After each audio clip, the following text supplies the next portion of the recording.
சில நாட்களுக்கு முன்பு மனசுக்கு ஒரு நெருடலா ஒரு செய்திய தலைநகர் டெல்லியிலிருந்து வந்தது. உங்களுக்கெல்லாம் தெரிந்திருக்கும். 2025ஆம் ஆண்டுக்கான சாகித்ய அகாடமி விருதுகள் இறுதி செய்யப்பட்டு அறிவிக்கப்பட நிலையில ஒன்றிய அரசினுடைய கலாச்சாரத்துறை தலையீட்டால விருது அறிவிக்கக்கூடிய நிகழ்ச்சி ரத்து செய்யப்பட்டிருக்கு. இனி இது நடக்குமா என்று தெரியல. கலை இலக்கிய விருதுகளில் கூட அரசியல் குறுக்கீடுகள் பண்றது ஆபத்தானது.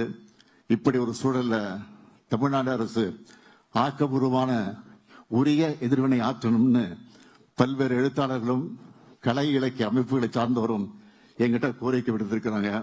இது காலத்தின் தேவைன்னு நாங்களும் உணர்ந்தே இருக்கிறோம். அதன்படி உங்களுக்கு மகிழ்ச்சி அளிக்கக்கூடிய ஒரு அறிவிப்பை இந்த மேடை வெளியிட விரும்புகிறேன். குறிப்பிட்ட இந்திய மொழிகளில் வெளியாகிற தலை சிறந்த இலக்கிய படைப்புகளுக்கு தமிழ்நாடு அரசின் சார்பில் ஆண்டுதோறும் தேசிய அளவிலான விருதுகள் வழங்கப்படும். இதனை அறிவிப்பதில் நான் மிகுந்த மகிழ்ச்சி அடைகிறேன். முதல் கட்டமா தமிழ், தெலுங்கு, கன்னடம், மலையாளம், ஒடியா, வங்காளம் மற்றும் மராட்டிய மொழிகளில் வெளியாகிற தலை சிறந்த படைப்புகளுக்கு செம்மொழி இலக்கிய விருது என்ற பெயரில் அந்த விருது வழங்கப்படும். விருதோட தலா 5 லட்சம் ரூபாய் பரிசு தொகையும் வழங்கப்படும்.